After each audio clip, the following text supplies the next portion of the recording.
কিন্তু অলরেডি রাস্তা বন্ধ করে জ্যাম দুই পাশে ক্রিয়েট করে দিয়েছি। আপনারা যখন এসেছেন তখন কোনো জ্যাম ছিল না, কিন্তু অলরেডি 3-4 কিলোমিটার জ্যাম হয়ে গেছে। আমরা যত বেশি টাইম এখানে থাকবো এটা 10-12 কিলোমিটার হয়ে যাবে, একদম বুলতা পর্যন্ত চলতে হবে, 300 মিটারের পাশে চলে যাবে। প্রতি সম্পূর্ণ সমর্থন, আপনাদের প্রত্যেকটা দাবি মানা হবে, প্রত্যেকটা দাবি শোনা হয়েছে। এবং এটা আমি এই জন্য খুলে বললাম যে এটা আজকে এমন কোনো দাবি না যে এখন বললেন ওইখানে একটা চেয়ার নিয়ে টোল নিচ্ছে, চেয়ার উঠান ব্রিজের ওই পাশে গিয়ে টোল নেওয়া শুরু করবে। এটা একটা স্থাপনা, টোল প্লাজা আর একটা স্ট্যাবলিশ করতে হবে, এটা জন্য টাইম দিতে হবে। এখানে যাতে কোনো ধরনের অনিয়ম না হয় এবং আপনাদের যে দাবি, এলাকাবাসীর যে দাবি, কারণ আপনারা এই এলাকার বাসিন্দা, আপনাদের প্রায়োরিটি সবার আগে। আপনাদের এই দাবিটা আজকে আমরা অর্থ মন্ত্রণালয় এবং সেতু মন্ত্রণালয় দুই জায়গায় সন্ধ্যার মধ্যে আমরা পৌঁছাবো, ঠিক আছে? এই সময়টুকু আমাদেরকে দিতে হবে, আপনাদেরকে সহযোগিতা করতে হবে। আমরা আপনাদের বন্ধু, আপনাদের সহকর্মী, আপনাদের সাহায্য করার জন্য আমরা এখানে এসেছি। সুতরাং আপনাদের সহযোগিতা আমাদের প্রয়োজন। এখন আপনারা দয়া করে রাস্তাটা ছেড়ে দিবেন। আমরা এখন চিঠিটা সরাসরি অর্থ মন্ত্রণালয়ে যাব। আপনাদের যে দাবিগুলো দিয়েছেন এই দাবিগুলো লিখে আমরা অর্থ মন্ত্রণালয় এবং সেতু মন্ত্রণালয় দুই মন্ত্রণালয় আমরা এখন পাঠাবো, ঠিক আছে? সরকারি এই থেকে সরকার আয় করে, এটার সম্বন্ধে আমাদের কোনো অবজেকশন নাই। সরকার যে প্রজ্ঞাপন জারি করছে, এরা বলছে যে বিকল্প অবস্থায় টোলটা আদায় করার জন্য। এইখানে টোলটা থাকার কারণে আমাদের কলেজের ছাত্র গাড়ি আটকা থাকে, ছাত্রছাত্রীরা কলেজ যাইতে পারে না। আমরা তো ভুক্তভোগী আছি ওই রাস্তাঘাটের কি অবস্থা। আমরা চাই এই টোলটা হয়তো নদীর ওইবার নিয়ে চালাক, আর নাহলে ওইদিকে কুসাবো নিয়ে চালাক। এইখানে আমাদের টোলটা যাতে না থাকে,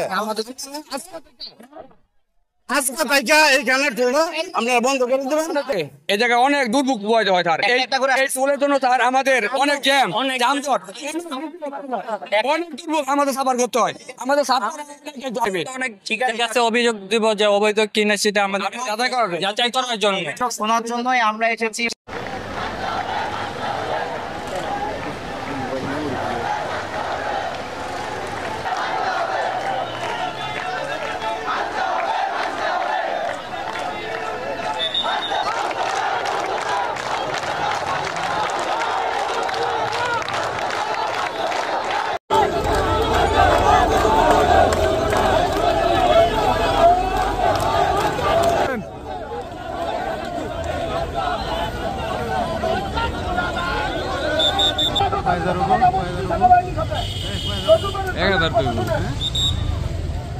গাফালতির কারণে এখানে অনেক জ্যাম হয় এবং দুই পাশে অনেক 2 ঘন্টা 3 ঘন্টা জ্যামে দাঁড়ায় থাকতে হয়।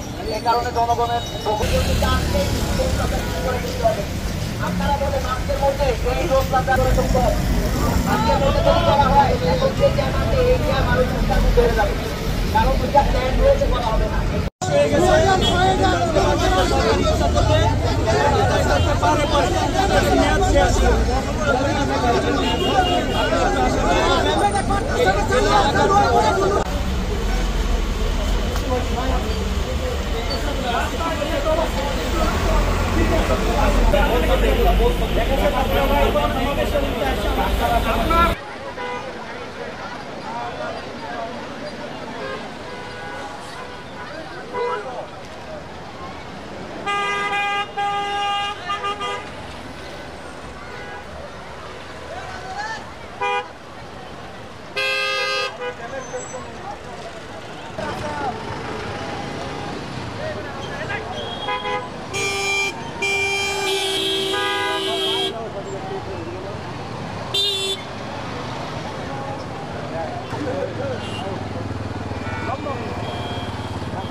ফুটেজ লইতেছি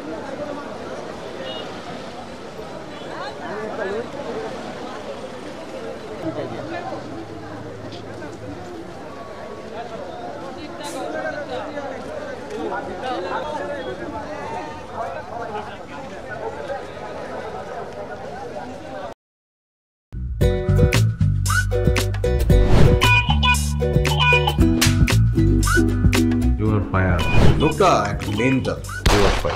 নিশ্চয়ই এই লোকটা প্রতিদিন বউয়ের সাথে উড়া ধুরা ঝগড়া করে আসে।